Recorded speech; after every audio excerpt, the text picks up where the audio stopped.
이재명 대통령이 사업자 대출 절극하지 않았나요? 향후 1, 2년 안에 계속 가격이 상승할 것 같다라고 하는 이 모든 걸 조합해서 우리 어디 아파트 투자해야 돼요? 3개월 안에 팔더라도 세율이 낮다라 그랬잖아요. 1대1 화해로 다 퍼드렸습니다. 안녕하십니까. 투자를 더 잘하는 세무사 스마트입니다. 매매 사업자가 뭔가요? 국세청에서 이러이러한 업종으로 돈을 벌겠다고 사업자 등록증을 내고 사업소득을 신고하는 게 바로 사업자라는 거예요. 건물주, 임대인이라고 한다면 임대료를 받잖아요. 월세를 받잖아요. 그 월세는 임대사업자 등록증을 내가지고 국세청에 세금 신고하는 게 임대사업자예요. 주택을 팔고 나면 양도세라는 걸 내야 돼요. 이 양도세가 1년 안에 팔면 77%, 2년 안에 팔면 66%라고 정말 엄청난 양도세를 내야 되는데 매매사업자 등록증을 내고 아파트를 팔잖아요. 양도소득세를 내는 게 아니라 종합소득세라고 하는 세금을 내요. 이건 1억 정도 양도 차익이 나면 20%밖에 안 내요. 이게 바로 비사업자와 매매사업자의 차이인 거죠. 아파트를 사서 1년 만에 9천만 원을 벌었다고 할게요. 양도소득세 같은 경우에는 77%, 약 6,300에서 7천만 원 정도의 세금을 내야 되는데 종합소득세로 한 18% 정도, 세금으로는 1,600만 원 정도 세금을 내는 거예요. 이렇게 보시면 세금이 정말 양도소득세보다 적습니다. 그래서 사람들이 매매사업자로 투자하는 거예요. 매매사업자의 장점은 세 가지가 있어요. 첫 번째, 매매사업자를 내지 않았을 때보다 세금이 낮아요. 매매사업자를 내지 않으면 양도소득세로 세금을 매겨야 되는데 앞에 설명해 드렸다시피 1년 안에 팔아버리면 77%가 나와요. 하지만 매매사업자로 팔게 되면 1억 정도 벌었을 때 20% 정도 세율이 나오기 때문에 양도소득세보다는 매매사업자가 세금이 낮게 되는 거죠. 두 번째는 매매사업자 등록증을 안 내버리면 비용 처리가 안 돼요. 주택을 투자할 때 제일 많이 나오는 비용이 뭔 줄 아세요? 인테리어 비용과 이자 비용이에요. 사업자 등록증이 없다라고 한다면 비용 처리가 안 되는데 매매사업자에서는 이게 다 비용 처리가 돼요. 세 번째 장점이 있어요. 그게 바로 매매사업자의 2월 결손금이라고 하는 건데 매매사업자로 손실이 나더라도 예전에 손실이 난 것과 지금이 플러스가 난 걸 퉁쳐준다는 거예요. 사업자 등록증이 없는 사람은 1월 1일 날 손실이 났으면 그해 12월 말까지 플러스가 난 걸 한 해에 같이 팔아야 돼요. 한 해에 1년 안에 마이너스와 플러스를 같은 1년 안에 팔아야지만 둘을 퉁쳐져요. 하지만 매매사업자 등록증을 만들고 팔면 15년 전에 났던 마이너스를 15년 뒤에 났던 플러스하고 퉁쳐주는 거예요. 이게 매매사업자의 또 하나의 장점이죠. 스마트 팁 하나 드릴게요. 커피숍을 운영하고 있으신 분이 있다라고 할게요. 그리고 매매사업자도 운영하고 있는 분이 있다라고 할게요. 그러면 아마 각각 사업자 등록증을 냈을 텐데 내가 매매사업자에서는 플러스 1억을 났어도 커피숍에서는 마이너스 1억이 날 수도 있잖아요. 손해보고 커피숍을 운영했을 수도 있잖아요. 매매사업자는 다른 사업자 등록증의 결손금, 마이너스도 퉁쳐줍니다. 그러면 나는 매매사업자에서 1억 원을 벌었어도 커피숍에서 1억 원 손해를 봤어도 이 두 개를 퉁쳐주기 때문에 그 해의 세금이 0원인 거예요. 이게 매매사업자의 정말 큰 장점입니다. 매매사업자를 내고 나면 비용 처리되는 부분에 대해 설명해 드릴게요. 우리가 매매사업자를 내고 나서 학원에 가잖아요. 학원비 비용 처리가 됩니다. 그리고 책을 사서 보잖아요. 책값도 비용 처리가 됩니다. 현장에 가서 이동을 해야 되잖아요. 교통비도 비용 처리가 됩니다. 핸드폰 통신을 해야 되잖아요. 통신비도 비용 처리가 됩니다. 결국 사업과 관련이 있으면 매매사업자용 신용카드를 발급받아서 결제되는 부분은 다 비용 처리가 된다라고 생각하시면 돼요. 그럼 여기서 제가 스마트 팁 하나 드릴게요. 우리가 아파트를 투자하게 되면 제일 먼저 뭘 하게 되죠? 인테리어를 하게 됩니다. 도배, 장판, 싱크대, 화장실, 마루 광택까지 인테리어를 하게 되는데 이 인테리어 비용이 매매사업자에서는 비용 처리가 됩니다. 매매사업자의 단점이 있나요? 일단 매매사업자 단점은 첫 번째, 건강보험료가 올라간다는 거예요. 돈을 많이 벌면 다음 연도부터 건강보험료가 올라가요. 그건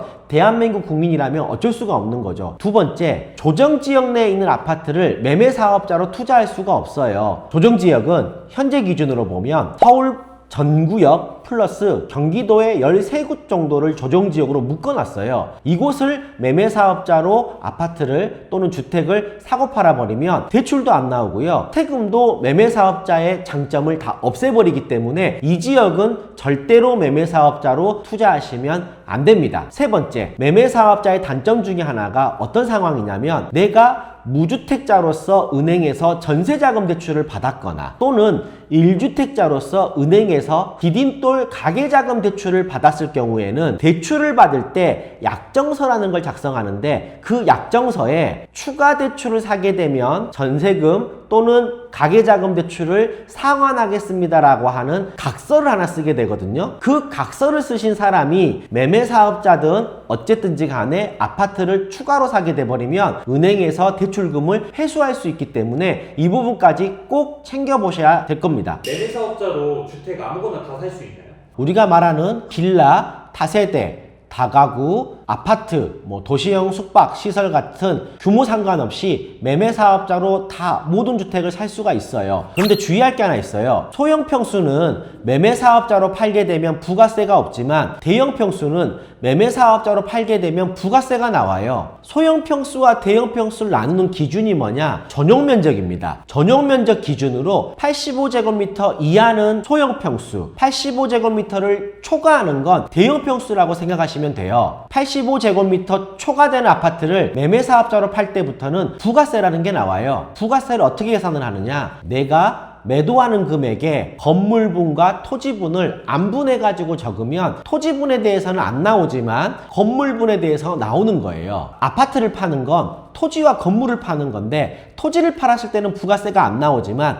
건물을 팔았을 때는 부가세가 나오는 거예요. 너무 어려우시잖아요. 그냥 소형평수 투자하세요. 그래서 저는 제 고객들한테 다 매매사업자로 소형평수 투자라고 권유해드리고 있습니다. 매매사업자를 낸 이유는 돈을 벌기 위한 건데 경매와 매매사업자가 합쳐지면 정말 시너지가 많이 나와요. 그래서 매매사업자로 투자하시려고 하시는 분들은 반드시 경매라는 걸 익히셔야 돼요. 경매의 장점이 뭐예요? 사면서부터 싸게 살 수 있으니까 안전마진을 먹을 수가 있다는 거죠. 그게 매매사업자와 합쳐진다면 시너지는 정말 많이 나온다라고 생각을 해요. 이게 규제가 계속되는데 경매는 이제 끝물 아닌가요? 경매가 끝물이라는 건 제가 20년 전에도 들었고요. 10년 전에도 들었습니다. 저는 한 20년 전에 캔코라고 하는 한국자산관리공사라는 곳에서 실제 근무를 했던 사람이잖아요. 그때도 제 주변의 선배, 고객들을 보면 공경매는 이제 끝물이야. 더 이상 돈을 못 벌 거라고 했지만 그때도 돈을 버는 사람이 있었고요. 어느 정도 규제가 생기면 허들이 생기잖아요. 그 허들이 생기면 경쟁률이 낮아지잖아요. 경매에서 낙찰될 수 있는 확률이 더 높아지는 거예요. 오히려 경매는 이제부터 시작인 거예요. 여러분, 경매를 꼭 공부하시기 바랍니다. 그리고 하나 더 저의 그냥 생각을 설명해 드리면, 스마트님, 부동산은 끝물 아닌가요? 부동산으로 돈 벌 수 있는 시기는 끝나지 않았나요? 지금 당장 부동산을 투자하는 방법이 껄끄럽고 어려워졌지만 껄끄럽고 어려워진 게 나에게만 적용되는 게 아니라 대한민국 국민 모두에게 적용된다는 거예요. 이 장벽을 보고 좌절하는 사람은 그대로 끝나는 거지만 이 장벽을 뛰어넘게 되잖아요. 그들만의 리그가 펼쳐진다라고 생각을 해요. 그 장벽을 뛰어넘어서 그 뒤에 있는 새로운 세상에서 여러분들이 돈을 벌 수 있는 비전을 한번 세워보신다면 지금의 경매, 지금의 부동산 시장도 도전해 볼 만한 가치가 있다라고 생각을 합니다. 현재 기준으로 서울과 경기도, 수도권은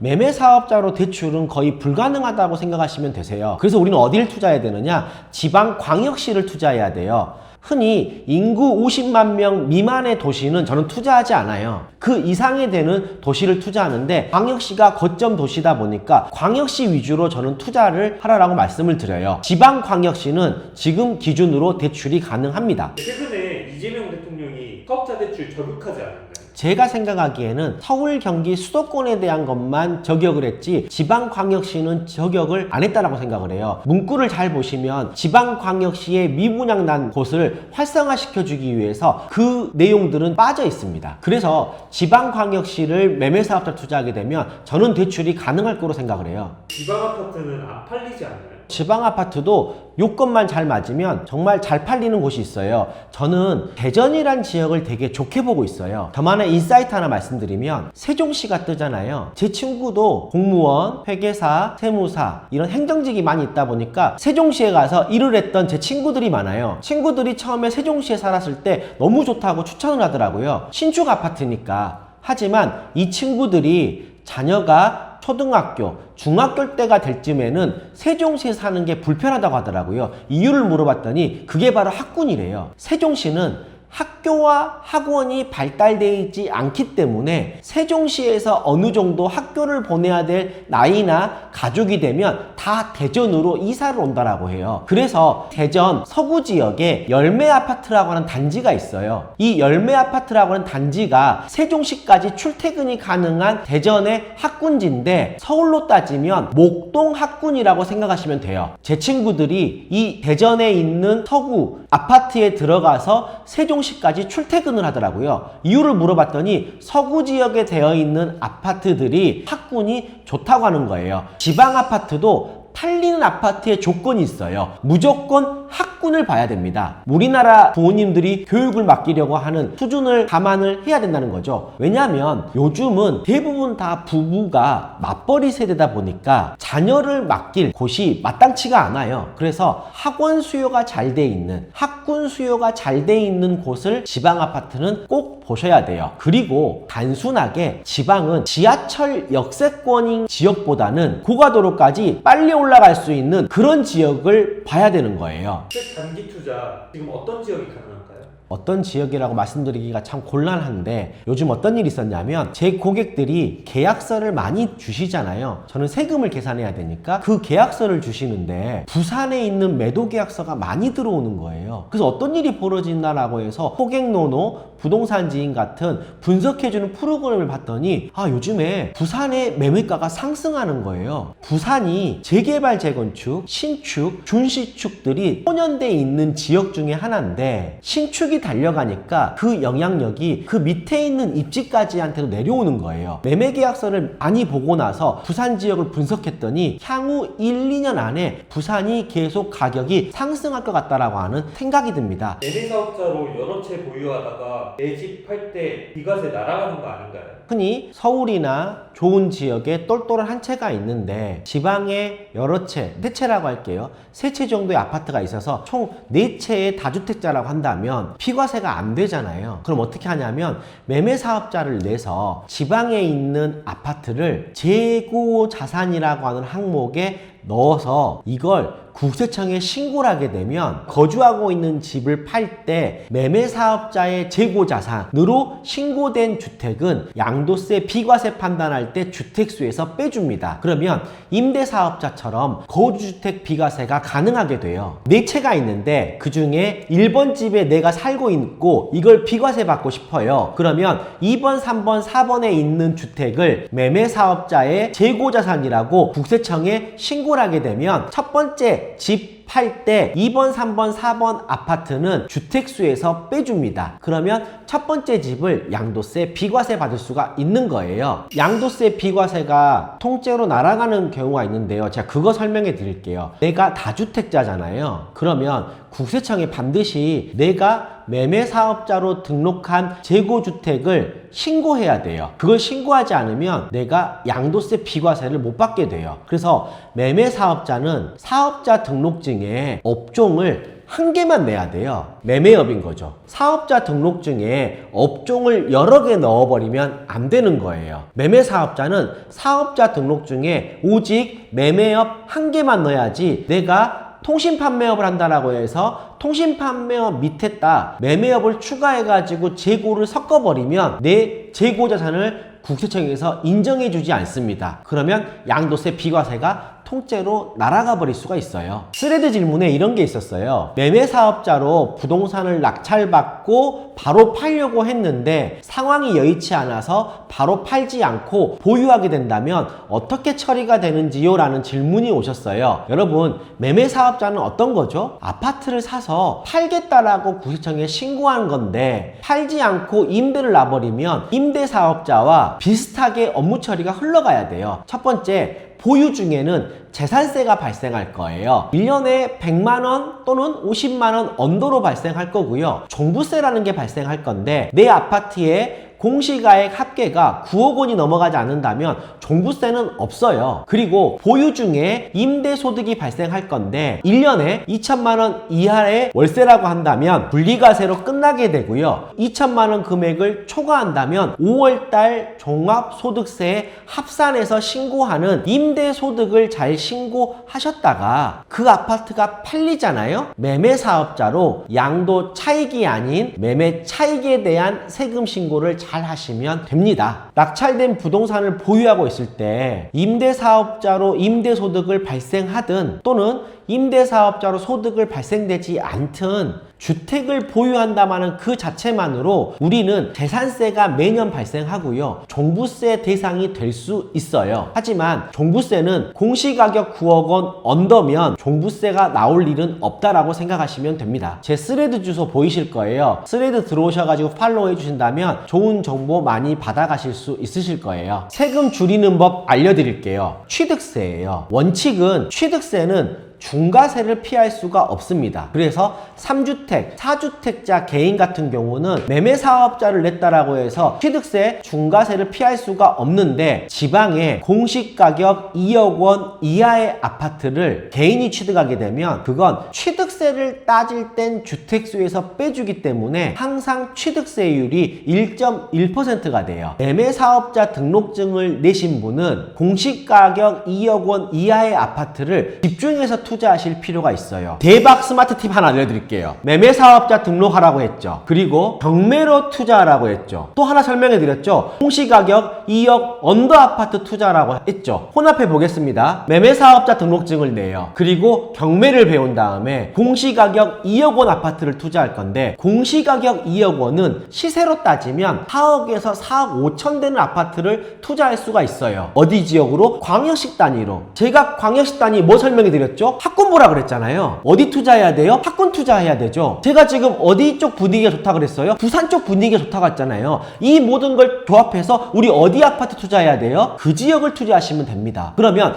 4억짜리 아파트를 5천만 원 싸게 낙찰받아서 5천만 원 비싸게 팔면 여러분 매매사업자는 1년 6개월 3개월 안에 팔더라도 세율이 낮다라 그랬잖아요. 대박이지 않나요? 여러분 1:1 화해로 다 퍼드렸습니다. 여러분들 입만 벌어서 찝기만 하시면 돼요. 이런 질문 많이 들어와요. 스마트님, 다른 사업자가 있거나 저 직장을 다니고 있는데요. 매매 사업자를 낼 수 있나요? 전 이렇게 답변을 드립니다. 매매 사업자 가능합니다. 하지만 이건 안 돼요. 내가 고위공직자로 올라가는 인사청문회를 해야 될 위치다. 또는 내가 공기업, 사기업에서 임원을 지내야 되는 높은 위치에 있는 사람이라고 한다면 겸직을 하시면 안 되는 거죠. 하지만 실무를 해보면 그게 아닌 낮은 직책에 있는 사람이라고 한다면 어느 정도 이거는 돌파할 수 있는 거라고 생각을 해요. 그래서 유튜브 내에서는 이런 얘기를 다 드릴 수가 없지만 개별적으로 저에게 상담 요청을 하시거나 저랑 대면 상담을 하신다면 가능할 수 있는 현실적인 테크닉을 제가 콕 찍어서 알려드리겠습니다. 제가 유튜브에서 이 내용을 다 얘기할 수 없는 점 여러분들이 좀 양해해 주셨으면 감사하겠습니다. 스마트님, 매매사업자 등록 언제 해야 되나요? 경매 낙찰 전인가요? 잔금 후인가요? 결론 먼저 말씀드리면 무조건 매매사업자는 낙찰받기 전에 계약서 작성하기 전에 해야 돼요. 왜냐하면 매매사업자를 내고 사업자용 통장을 만들어서 사업자용 통장에서 계약금, 중도금, 잔금을 보내야 돼요. 그리고 하나, 우리가 매매사업자라고 하는 걸 국세청에 표명을 해야 되잖아요. 그 표명이라는 건 사업자 등록증을 만드는 거예요. 우리가 주택을 취득하는 목적은 매매를 하기 위한 거잖아요. 그러면 국세청에 나는 이 주택을 매매업으로 살 겁니다 라고 소명을 하려면 사업자 등록증을 먼저 만들어야 돼요. 그리고 하나 더 말씀드리면 경매는 낙찰일이 계약일이 아니라 낙찰받고 일주일 뒤인 매각결정 허가일이 계약일이기 때문에 경매로 낙찰받았다고 한다면